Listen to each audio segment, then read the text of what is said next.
Hello, मेरी आवाज आ रही है? Please. Everybody listening? 17 आ गए, 17 participants, so we have got 4 more.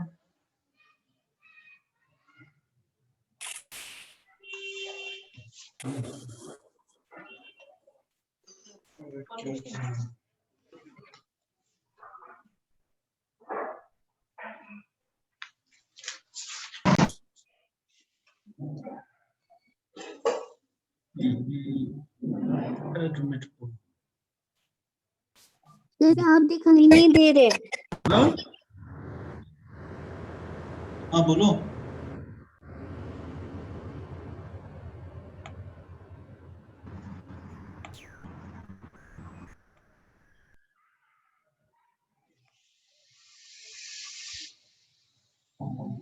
Okay, let us start. हाँ, मैं जरा स्क्रीन शेयर करता हूँ।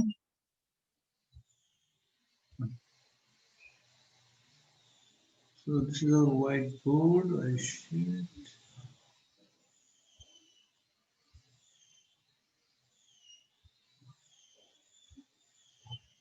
मेरी आवाज आ रही है ना? Yes sir. Yes sir. Very good. तो हम जरा आगे बढ़ते हैं। Actually, which is now the, I think, pretty much the last part of our unit 3rd.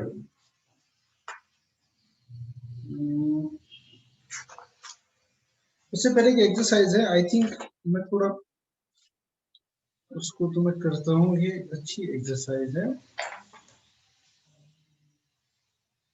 वो ये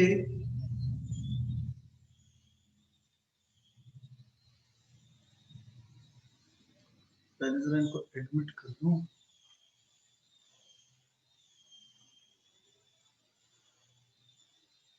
इक्कीस हो गए।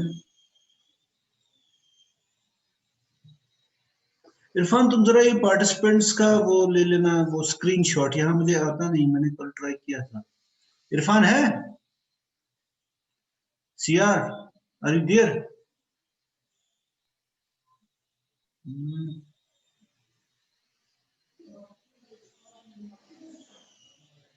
मेरी आवाज आ रही है ना? Yes sir. Yes sir. अच्छा, इरफान है हमारा जो सीआर है? तो शायद नहीं है शायद। अच्छा रुकैया, तुम जरा ये पार्टिसिपेंट्स का अपने मोबाइल पे ले लो। ये जो 23 पार्टिसिपेंट्स हैं, जी सर। इनका वो स्क्रीनशॉट फिर मुझे सेंड कर देना, वो उनकी अटेंडेंस हो जाएगी। ठीक है ना? ठीक। अब मैंने यहाँ ठीक है। स्क्रीन शेयर किया, इस पे आ नहीं रहा है। ठीक है, सुना? Now yes sir. there is an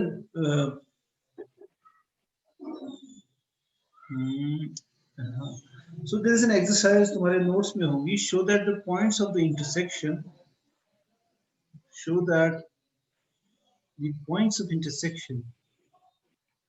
oh no, points of intersection of the surface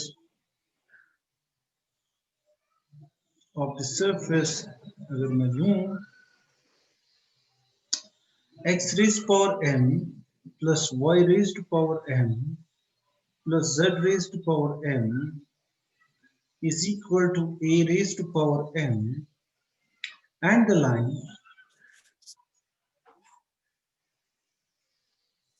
x equal to y equal to z are umbilics.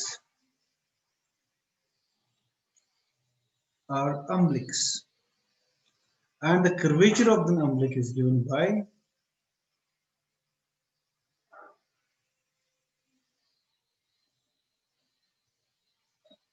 at the points of intersection is given by rho is equal to a divided by m minus 1 into 3 raised to power m minus 2 divided by 2m. मतलब curvature means radius of curvature मिल गया, तो curvature भी मिल गया, because radius of curvature is the reciprocal, यानी 1 by k इसके बराबर होगा, तो उससे हमें curvature means इसका reciprocal। ओके नाउ अगर मैं लूं, एक चीज बड़ी सिंपल है, अगर मैं लूं m इज इक्वल टू 2, तो ये बन जाएगा x square plus Y square plus Z square is equal to whatever a square. Now in that case it is simple. Simple इसलिए है क्योंकि then it is a sphere centered at the origin of radius a, or what is this, x is equal to y equal to z, this is a line, this is basically x minus 0 divided by 1. अगर तुमने 12th का याद किया है कभी पढ़ा, मतलब is equal to z minus 0 divided by 1, मतलब ये है, this is equation of a line which goes through the origin and has direction ratios 1 1. और अगर मैं इस स्फीयर और इस लाइन का इंटरसेक्शन देखूं, obviously they will intersect at, it goes through the origin, so it would intersect it at 2 points. So in that case it's obvious because every point on a sphere is an oblique. Every point, तो ये दो भी होंगे, दो जो इसका intersection होगा इस लाइन के साथ. But x cube is equal to plus y cube is equal to plus z cube is equal to a cube will be a rather complicated surface, right? Or of course x plus y plus m1 ले is equal to a cube is just a plane, और plane का हर कोई point वहां पे curvature ही zero है और हर direction में zero है. So 3 onwards it's a rather complicated surface, but using the process of differentiation without knowing what the surface looks like, we can show that it's the points of intersection of this line and the surface are obliques. Oblique वो point होता है जो हर direction में same दिखे, यानी अगर उस surface पे कोई इंसान खड़ा हो, वो अपने दाएं बाएं जब देखे दुनिया को तो उसको सब एक जैसा दिखे. उसका मतलब ये होता है कि वो पॉइंट होता है सरफेस पे जहां पे जो, अगर मैं सरफेस नॉर्मल लूं और इस प्लेन को इंटरसेक्ट करूं वहां ऑब्लिक पॉइंट पे, तो वो जो कर्व होगी हर डायरेक्शन में, अगर मैं लूं वो नॉर्मल सेक्शन, उसका कर्वेचर सेम होगा. उसका मतलब जो प्रिंसिपल सेक्शंस है ना, हर कोई normal section is the principal section in a way, क्योंकि प्रिंसिपल सेक्शन वो वाले होते हैं नॉर्मल सेक्शन जिनमें सबसे ज्यादा और सबसे कम कर्वेचर हो.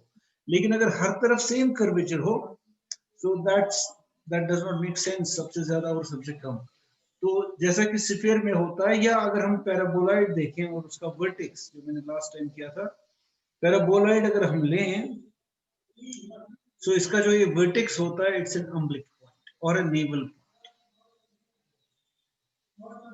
और ऑब्लिक के लिए जो हमारी कंडीशन है जिसको हम यूज करेंगे इसमें, ऑब्लिक के लिए कंडीशन ये है, जो हमारा वो डिफरेंशियल इक्वेशन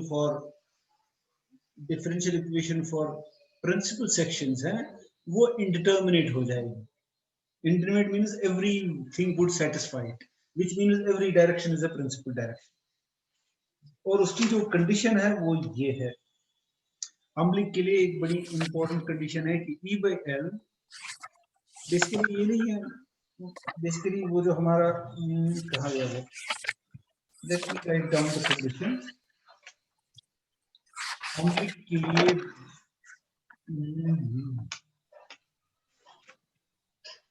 हमारी differential equation of the principal sections जो है उसके सभी कोएफिशिएंट्स जीरो हो जाएंगे, यानी En minus FL is equal to 0, and of course En minus GL is equal to 0, and then Fn minus Gn, ये तीनों के तीनों 0. और अगर ये तीनों के तीनों 0 है, it implies that locally the surface looks like a sphere, because इसका मतलब है E by L is equal to F by M is equal to G by N.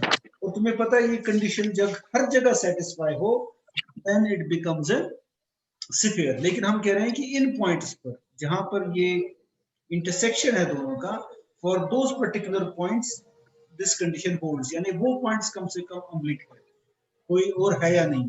Sphere पे ये कंडीशन हर जगह ट्रू है.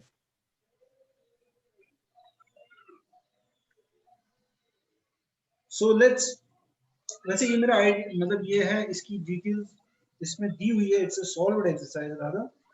तो अगर मैं इसको थोड़ा सा करूं, तो what we do, you take, अगर मैं इसको ऐसे लिखूं, x raised to power m plus y raised to power m plus z raised to power m is equal to a raised to power m, we can think of it as an implicit equation, यानी z is equal to a raised to power m minus x raised to power m minus y raised to power m, मैंने 3 लिखा, okay, whole raised to power 1 by x.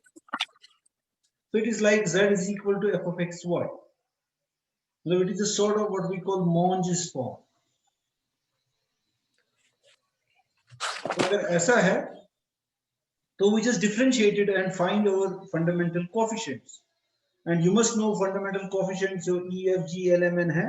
They are given, we can write them in terms of P, Q, R, S in the case of Monge's form, where P is equal to del Z by del X, Q is equal to del Z by del Y, इसी तरह से R is equal to del square Z by del X square, मतलब इसी तरह से T है, जो कि हम पहले डिस्कस कर चुके हैं, तो हमें ये सब करना होगा. For that, we differentiate this throughout with respect to x, and we have to remember that z, x, and y are independent variables, and z depends upon x.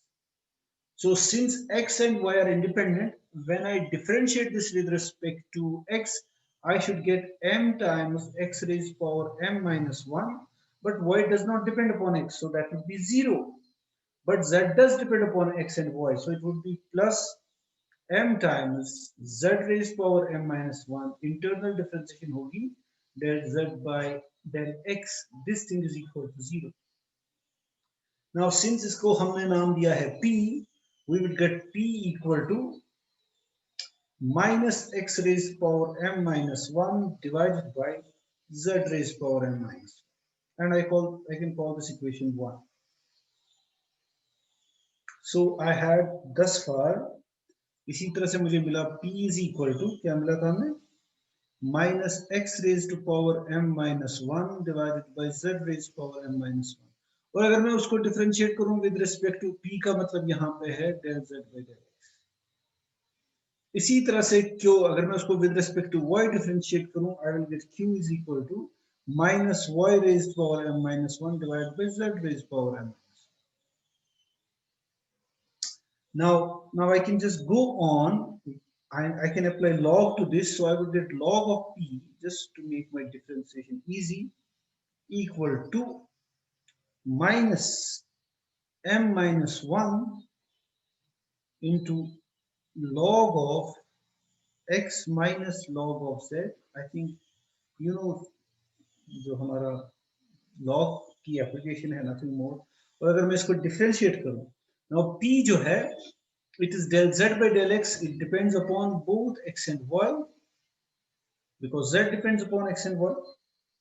So I differentiate with respect to x, so you will get 1 by p into del p by del x is equal to, इसको differentiate करना है with respect to x, so it will be minus m minus 1, of course this would be 1 by x, लेकिन यहाँ पे z is a function of x, तो log z होगा, तो पहले तो आएगा 1 by z into del z by del x.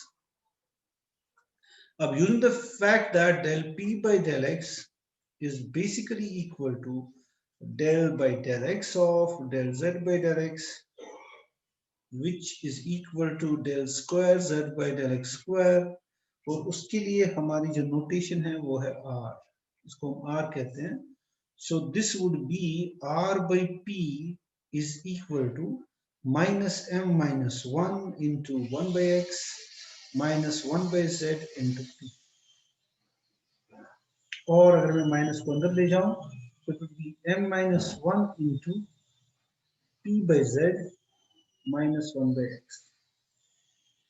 Similarly, अगर मैं इस तरह से अब with respect to y, with respect to q पे लगाऊं, so you will get r by s by p is equal to m minus 1 into q by z, and you must know what is s. S is equal to del square z by del y del x. वही करना है, just differentiated with respect to y. And the third one would be t by q is equal to m minus 1 into q by z minus 1 by y. ये यही है, ये जो तीनों equations है जिनको हमें यूज करना है, these three. So they are just doing the differentiation with respect to x, with respect to y, with respect to z, and taking these two equations. मतलब ये दो equations है हमारे पास, p is equal to this and q is equal to this, and then you apply log. Log apply करने के बाद एक को differentiate करो with respect to x और दूसरे को करो with respect to y, और दोनों को चाहे इसको फिर x के साथ करो या y के साथ करो, क्योंकि mixed partial derivatives are equal, so we will get the same thing, यानी we will get this middle equation. और अगर तुम इनको जहन में रख लो तो we can now apply the condition. I hope कहां से आ गया, next page पे. Okay, now for an umbilic the condition is E by L is equal to F by M is equal to G by N. और in terms of a Monge's form, E होता है बराबर 1 by P square divided by R. यहाँ होता है it is P by Q divided by S is equal to 1 by Q divided by P. ये जो अपना E होता है ना, for Monge's form it is equal to 1 plus P square, and of course F is equal to PQ, and G is equal to 1 plus Q square. and लेकिन R जो होता है वो होता है बेसिकली, नहीं, L होता है R by H, लेकिन चूंकि S भी होता है, M भी होता है S by H, और n होता है t by h, और चूंकि ये तीनों बराबर है तो h कैंसिल हो जाएगा, तो h इस इक्वेशन में नहीं आएगा. सो अगर मैं अब इन दोनों को लूं from the first two equations, I would have 1 plus p square divided by r is equal to q divided by s. और अगर हम pq divided by s पिछली वाली इक्वेशन लें, I wish I could know कि previous page कहाँ से आता है, इधर शायद ऐसे आता है. हाँ, तो अगर मैं ये वाली इक्वेशन लूं, मैं कैसे कर सकता हूँ, जिसमें P Q एंड S है. P Q एंड S किसमें है? P Q, ये वाली equation P Q into S would be Z divided by n minus 1. यानी यहां से मुझे मिलेगा P Q divided by S is equal to Z divided by m minus 1.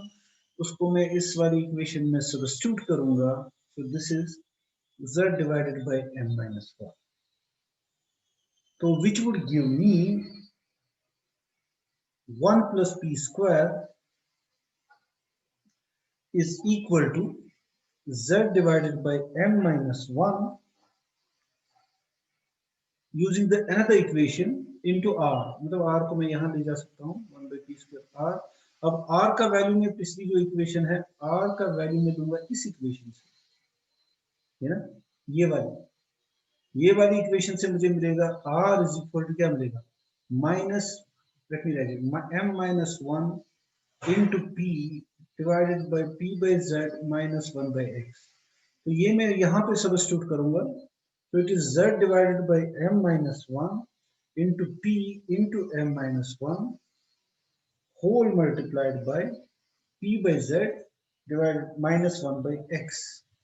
जिसको जब हम थोड़ा सिंप्लीफाई करें तो m minus कैंसिल, p जाएगा अंदर, z भी खत्म, तो बचा क्या, बचा सिंपली एक तो मिलेगा मुझे p स्क्वायर पहली वाली टर्म में से minus pz by x. So I will get this thing 1 plus p square is equal to p square divided by, so which means that basically p square cancel, so you would have p is equal to minus x by z, which is equal to जो हमारी पहली equation है उससे हम निकाल सकते हैं equation 1 what was equation 1? यहाँ p is equal to minus X raise power z, है ना। तो p के हमें दो वैल्यूज मिले, p इसके बराबर भी है। इसका मतलब ये, यानी I can write it as minus X raise to power m minus 1 divided by z raise. दोनों p के बराबर है तो ये भी आपस में बराबर होंगे। तो विच वुड गिव अस, इसको अगर हम इन दोनों को क्रॉस मल्टीप्लाई करें, I will get x raise to power m minus 2 is equal to z raise power m minus 2। तो ये हमने ये दो इक्वेशंस यूज की। तो we got x raised power m minus 2 is equal to z raised power m minus 2। अगर मैं इसी तरह से ये दो इक्वेशंस यूज करूं, the second and third one, I will get this thing। तो पहली दो इक्वेशंस को यूज करके हमें मिला is equal to z raised power m minus 2। Second and third को इक्वेशन यूज करके मुझे मिलेगा y raised to power m minus 2 is equal to, मतलब सेम मेथड, कोई अलग चीज नहीं करना। So which would imply that x raised to power m minus 2 is equal to y raised to power m minus 2 is equal to z raised to power m minus 2, which would imply that x is equal to y is equal to z। Therefore, अगर ये अम्बलिक वाली condition हम apply करें, यानी E by L is equal to F by M is equal to, हमने वही apply किया ना, is equal to G by N, so we get this condition। यानी अगर x raised power m plus y raised to power m plus z raised power m is equal to a raised power m, इस surface पे कोई point अम्बलिक है, then it must also satisfy the equation of this line x equal to y is equal to z, यानी it must be the intersection of the surface with this line। तो ये तो settle हो गया। But अब वो curvature वाली बात, if x is equal to y is equal to z, अगर ये तीनों बराबर है, then we will of course get p equal to q equal to 1, because इनको डिफरेंशिएट करो, z को with respect to x and with respect to y, you will get 1। और जो हमारा s है, तो हमारा जो h है, पहले h would be square root of 1 plus p square plus q square, which would be square root of 3। और हमारा जो रेडियस ऑफ कर्वेचर है, तो यू मस्ट रिमेंबर, चलो मैं मतलब फिर थोड़ा कैलकुलेशन करनी है बाय द वे, लेकिन हमें यूज ये करना है कि अगर E by L is equal to F by M is equal to G by N, it implies that, what does it imply?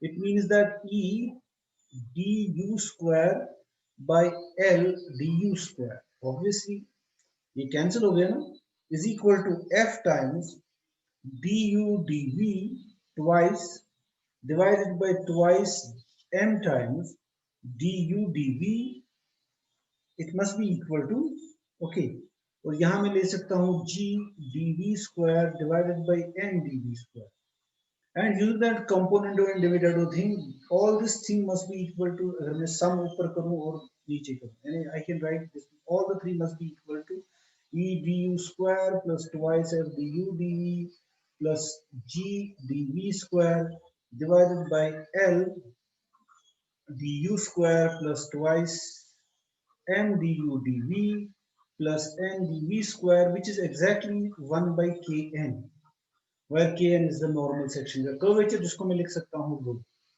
So rho must be essentially equal to any of the three, right? मतलब ये बराबर है E by L के भी, है ना, ये मतलब ये E by L के बराबर है ना, क्योंकि ये कैंसिल हो रहा है, लेकिन वो बराबर है F by M के भी, वो बराबर है G by N के भी।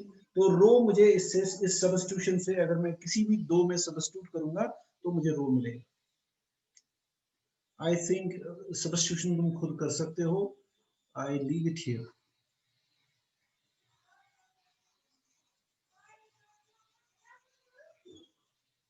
या मैं नेक्स्ट पेज लेता हूँ। Okay, so that was our this exercise,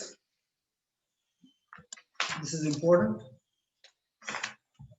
okay, now there is an interesting way, जिस तरह से गाउस ने डिफरेंशियल ज्योमेट्री को देखा था, जो कि बड़ा इंटरेस्टिंग है। So we think of what we call a Gauss map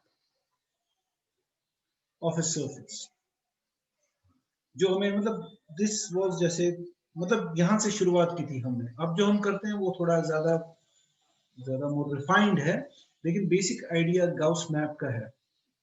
Gauss map का आइडिया ये है, अगर मेरे पास कोई भी सरफेस हो, ठीक है ना, इस पे एक यूनिट नॉर्मल है, यहाँ पे एक सरफेस नॉर्मल है इसका, और यहाँ पे मान लो वो इस डायरेक्शन में है, और ऑफ कोर्स मान लो यहाँ पे वो इस डायरेक्शन में है, हर पॉइंट पे एक सरफेस नॉर्मल है, और ये जो नॉर्मल है, राइट, नॉर्मल का जो मैग्नीट्यूड है वो 1 है, मतलब चाहे इधर हो इधर हो इधर हो, या कि इधर हो यहाँ पे कहीं पे n, तो ये जो सरफेस पे डिफरेंट प्लेसेस पे हम नॉर्मल लेंगे, इनका मैग्नीट्यूड तो 1 ही रहेगा।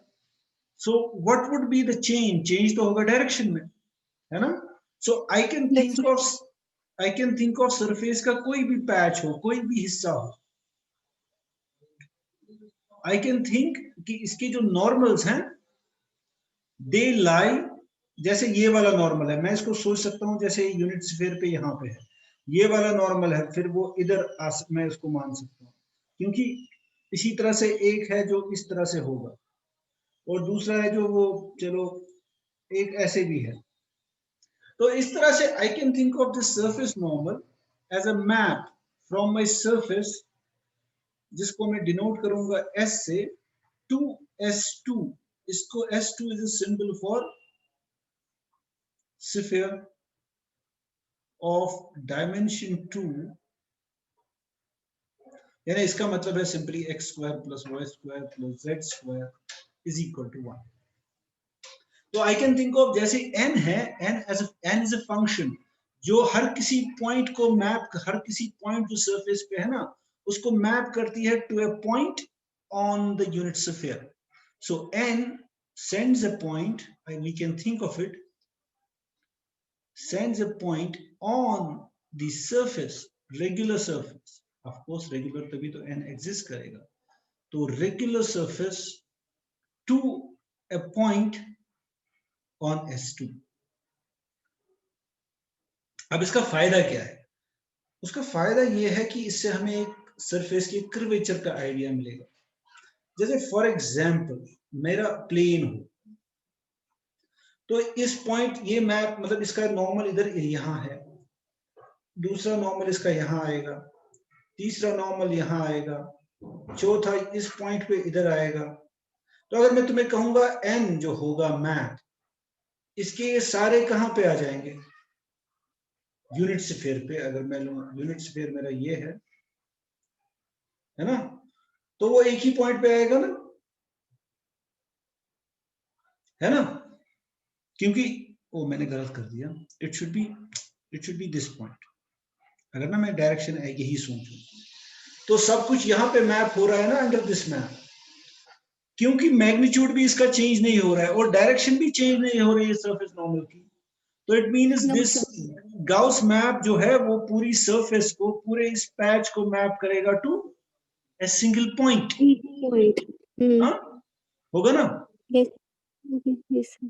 तो मैं कह सकता हूं, अगर ये मतलब फिर हम ऐसे सोच सकते हैं कि सपोज अगर ये टेढ़ा मेढ़ा होता तो, और मैं एक पैच में घूमता रहता, यहाँ पे एक सरफेस नॉर्मल है, इधर है इधर है इधर है इधर है ना, अगर मैं इस नॉर्मल्स को देखता कि वो गाउस मैप के जरिए उसकी अगर डिफरेंट डायरेक्शंस है, तो वो यहाँ पे एक मतलब it would occupy an area on the unit on S2। मेरी बात समझ आ रही है? It would occupy an area on the S2। तो मैं सोच सकता हूं कि कर्वेचर को मैं ऑल्सो डिफाइन कर सकता हूं एज ये जो गाउस मैप के अंडर यूनिट सरफेस पे जो बन रहा है ना एरिया ऑफ अ पैच, इस पैच का कर्वेचर है उसके जो गाउस मैप के पैच का एरिया, क्योंकि मुझे पता है इट वुड बी 0 अगर ये प्लेन है, और अगर प्लेन नहीं है, जितना ज्यादा कर्वेचर होगा उतना ही यहाँ डायरेक्शन चेंज होगी ना, उतना ही यहाँ, मतलब सपोज ऐसा कर्वेचर ज्यादा है किसी सरफेस का, तो इसका मतलब यहाँ सरफेस नॉर्मल इधर है इधर है इधर है, और जितनी यहाँ डायरेक्शन जल्दी जल्दी चेंज होगी उतना ही यहाँ पे ज्यादा एरिया ऑक्यूपाई होगा, क्योंकि वो ज्यादा डिफरेंट पॉइंट्स हमें मिलेंगे, और जितने ज्यादा डिफरेंट पॉइंट्स हमें यूनिट्स पे अगर हम उसका एरिया इवेलुएट करेगा तो बढ़ जाएगा। और जितना यहाँ फ्लैटर होगा एरिया, यानी मेरी जो सरफेस नॉर्मल्स हैं उनमें ज्यादा कुछ चेंज नहीं आएगा, उनमें ज्यादा कुछ चेंज नहीं आने का मतलब एक ही पॉइंट है। तो उसका एरिया कम होगा। मतलब गाउस ने कर्वेचर के बारे में ऐसे सोचा था in terms of the Gauss map. अब हम एक और इंटरेस्टिंग चीज देख सकते हैं इसमें से। मैंने लास्ट टाइम कहा था कहीं पे कि सिलेंडर या कोन जो है दे आर एसेंशियली उनका कर्वेचर 0 है। अगर मैं वो भी यहां देख सकता हूं उसमें क्या प्रॉब्लम होगी। अगर मैं सिलेंडर लेता हूं और उसका कोई पैच लेता हूं, ये मान लो ये सिलेंडर का एक पैच है, तो अगर मैं अब इस सरफेस नॉर्मल लूं, ये दिखाना चलो मुझे इस तरह से लेना चाहिए, इस तरह से सरफेस नॉर्मल होगी, इस तरह से। मैं चाहता हूं तुम इसको थोड़ा या तो इमेजिन करो या घर पे थोड़ा रफ करो। अगर मैं कोई भी पैच लूं ना इसका और उसके सरफेस नॉर्मल का देखूं अंडर गाउस मैप एन, वो कहां जा रहे हैं ऑन द यूनिट स्फीयर, तो होगा ये कि you will only get a line. Point तो नहीं होगा जैसे प्लेन में था, लेकिन क्योंकि यहाँ चेंज हो रहा है, लेकिन you will never be able to get a piece of the area, it will be always some kind of curve. क्योंकि अगर हम, काश ये मेरे हाथ में सिलेंडर होता मैं दिखाता, अगर हम ऐसे जाएंगे फिर ऐसे जाएंगे फिर ऐसे जाएंगे फिर ऐसे जाएंगे, क्योंकि जब हम इन डायरेक्शंस में जा रहे हैं ना तो इस डायरेक्शन में जाने में सरफेस नॉर्मल का कोई फर्क नहीं पड़ेगा। जब हम ऐसे कर्व में घूमेंगे तो तब सरफेस नॉर्मल जाएंगे। लेकिन अगर मैं इस पैच को कवर करूंगा तो मैं वापस वहीं आ जाऊंगा, यानी ultimately I will get a just a curve on the under the Gauss map. वो कर्व का जो एरिया है वो 0 है।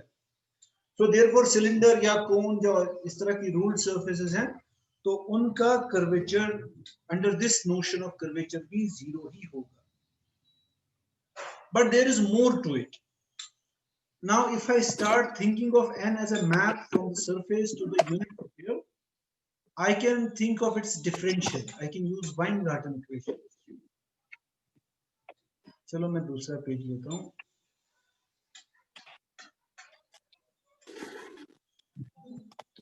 तो मेरे कहने का मतलब है, अगर मैं dn को अब लूं, मतलब differential of this map, Gauss map, from the surface S to the special surface unit surface. So Weingarten equation के हिसाब से मुझे पता है I can write H2n sub u is equal to Fm minus GL R sub u plus FL minus En times R sub v, and of course H square into Nv is equal to Fn minus Gm times R sub u plus Fm minus En. These are all Weingarten equations that connect to Ru and Rv. So what I do, I write H square into N sub u du plus N sub v dv. Using these two equations, I will get थोड़ा लंबा चौड़ा, एक तो मिलेगा ये equation इसको multiply करना होगा du के साथ, इसको मल्टीप्लाई करना होगा dv के साथ.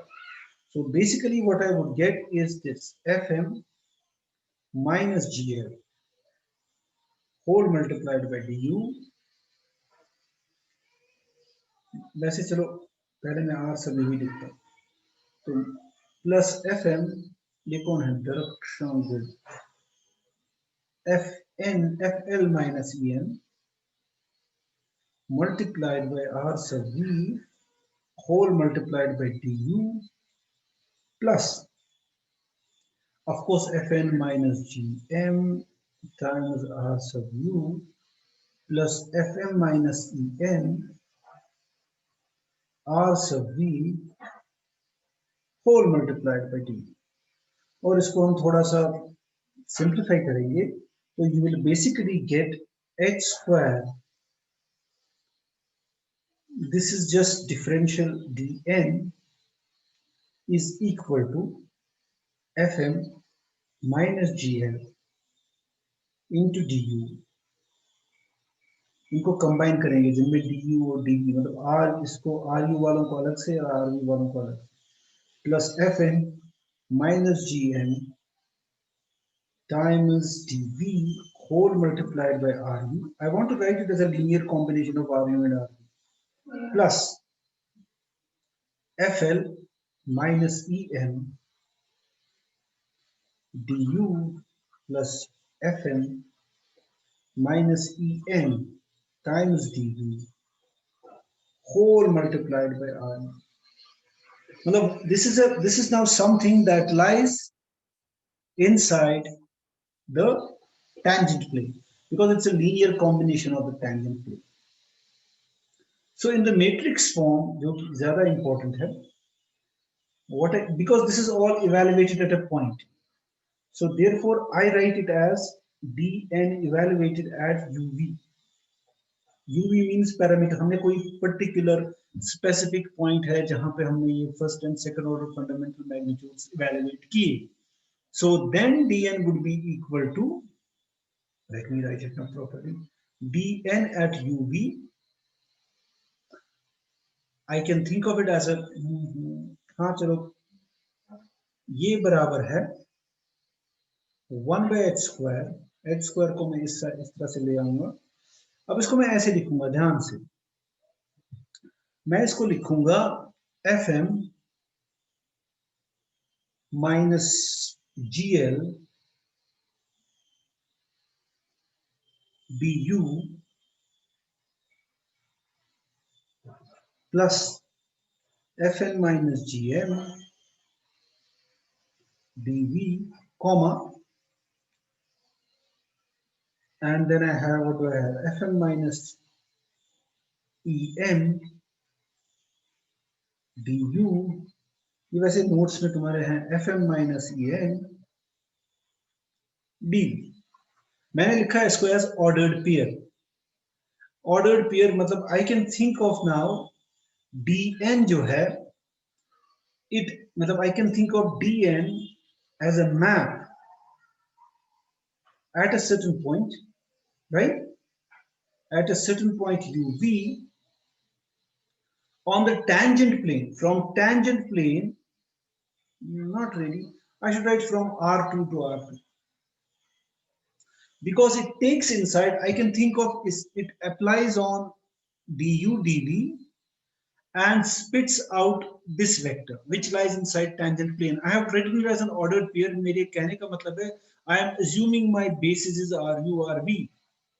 So once I assume this is my basis, then I can write it as an ordered pair once there is no confusion. So I can think of, it's like thinking about जैसे differential होता है ना, derivative. Differential for a differentiable function is equal to, it is f dash at x into dx. So differential can be thought of as a function. मतलब this is actually suppose a into, because ये तो कोई fixed number होगा ना, derivative at a point is some fixed number, and this is change in x and change in y. If f is differentiable, then differential applies like this. It is a linear map on the change in x, a linear map on the change in x. Similarly, for a two-dimensional thing, differential is actually del f by del x into dx plus del f by del y into dy, which can be written as del f by del x as a matrix form into